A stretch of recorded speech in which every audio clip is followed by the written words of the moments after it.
What's happening, guys? All right, we've made it to the principles of art. So, yesterday we talked about the elements of art. Elements are small things like line, shape, form, color, black and white, value, texture, things like that. Those are like the ingredients of our artwork. And the recipe is the principles. How do we take all those ingredients and mix them together and manipulate them to make an interesting piece of artwork that's appealing and attractive? How can I take something that's maybe boring like an alleyway, but compose it? Compose it is how you put it in your viewfinder, in your camera, emphasizing the elements of art that are present in a way that it becomes attractive and exciting and interesting. That recipe of how we take our elements and put them together are called the principles of art.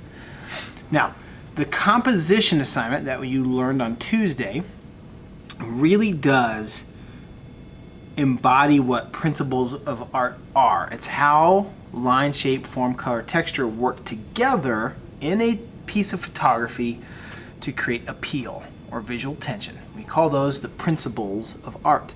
I want to give you the words, I want to give you the vocabulary, and you're going to get a chance to go out and intentionally use a specific principle in an effort to understand how it works visually. All right, so here we go. The principles of art, take a look up here. Find these basic design pieces to vastly improve your photos. Here we go. Movement. Movement is great in photography. Sometimes you want your pictures to be blurry. Now, we're gonna play with shutter speed a little bit later in the year, okay, when we get cameras. There are ways to play shutter speed on the phones. It's a little tricky. We didn't go there. But the idea is, can I capture movement? Can I capture someone moving and freezing them in the frame? Or do I take a photograph and capture them blurring so it kind of shows movement in that process? So movement, the principle of design used to create the look and feel of action to guide the viewer's eye throughout the artwork. So think about this here. We have the hair moving this way, the hand moving this way. Probably she's pulling her shoulder back, pulling that shoulder back like that in the photograph. And then we have lines moving this way. So it's really created a dynamic space showing our model moving. Now we have something called implied movement. In photography, movement is real movement, and then I'm either capturing it, stopping it in time, or blurring it to show it moving. Implied movement would be like photographing stairs as they stack and go back into space. That's the implied idea that those are moving through space. This particular image, right, we got pieces of wood with holes cut in them, stacked in a very methodical way, and that's showing movement throughout the piece. Again, we have lines here, we have shapes here, we have these corners of the wood, we have form, we have value from dark to light, we have space, thick and heavy, up to small, so it's asymmetrical, right? So we're using all those elements and principles in this piece of artwork. We have value, all that stuff. But implied movement isn't actually showing movement, but the idea that movement is happening. Okay? Rhythm, I love this photo, especially the color, and being someone who likes to kayak, I just really enjoyed this photo. Rhythm, principle of design that indicates movement created by the careful placement of repeated elements in a work of art to cause a visual tempo or beat. Okay, so you can see here, kayaks have this rhythm. Kayaks have, let's use a line, we'll use yellow. Okay, this rhythm of these kayaks moving, look at the seats here. Okay, there's this rhythm, and it could be produced through the repetition of the kayak shape. It could be produced through the repetition of these circles.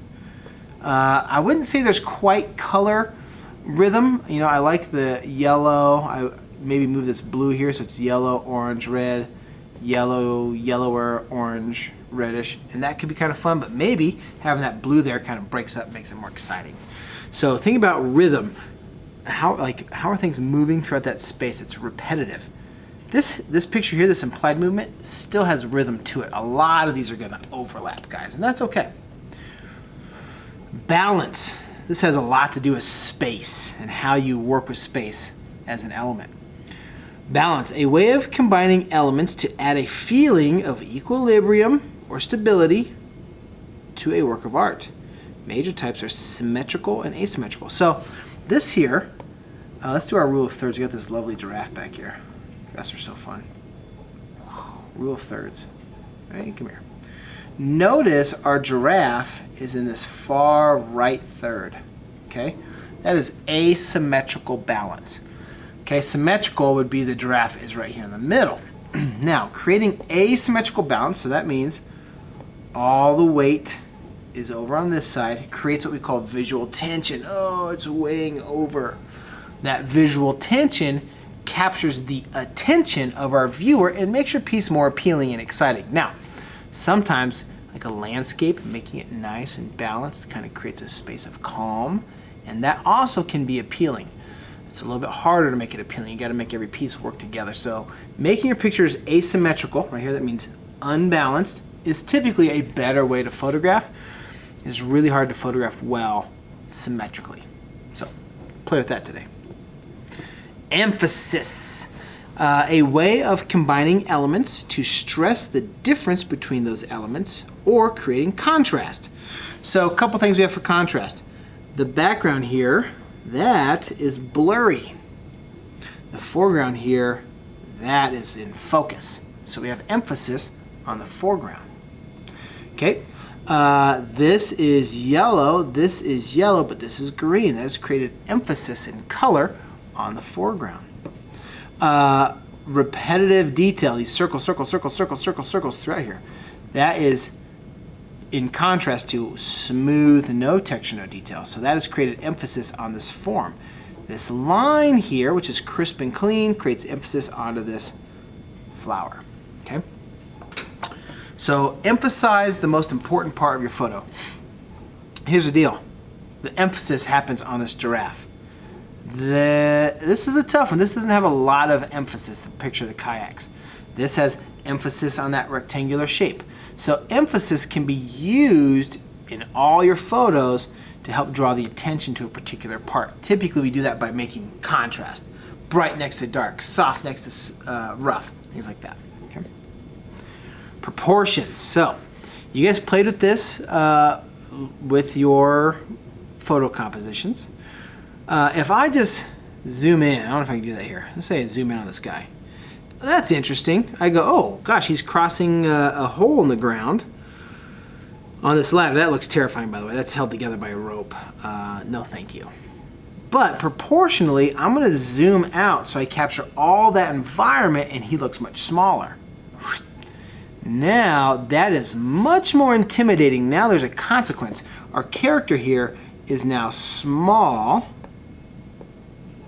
compared to the environment he could drop into. So proportions and how you photograph zoomed in or zoomed out can really help create attention in your images. Also think about symmetry. So this space here is all very symmetrical. Not perfectly, but kind of. But he's up here and there's a big empty space all down here. And that is asymmetrical. So they're using balance just in a slightly different way. But this is about proportion. It should be close, it should be far away. How do you set the stage for what you're photographing? Harmony. Oh, now harmony is a lot like rhythm. You're also going to see pattern, which is a lot like rhythm and harmony. Harmony, a way of combining similar elements in an artwork to accent their similarities, achieved through the use of repetition and subtle gradual changes. Here's where the gradual changes happen. Bigger, smaller, smaller, smaller, smaller, smaller, smaller, smaller, tiny. Wider, smaller, smaller, smaller, smaller.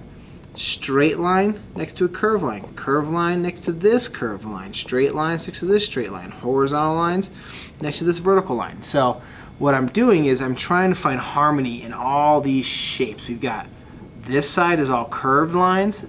This side is all square lines. So there's harmony in that space. Okay? That's a tough one. Variety. Notice there's not a lot of variety. Everything's mostly harmonious here. It's all very similar. But over here, we've got big rocks, little rocks, big rocks, medium rock, tiny rock, tiny rock, tiny rock, big rock, medium rock, square rock. Okay? I think it'd be great if we had like maybe a brighter colored rock in here, maybe another brighter colored rock in here to kind of create a little more variety. Okay, a maroon rock would look really good in there.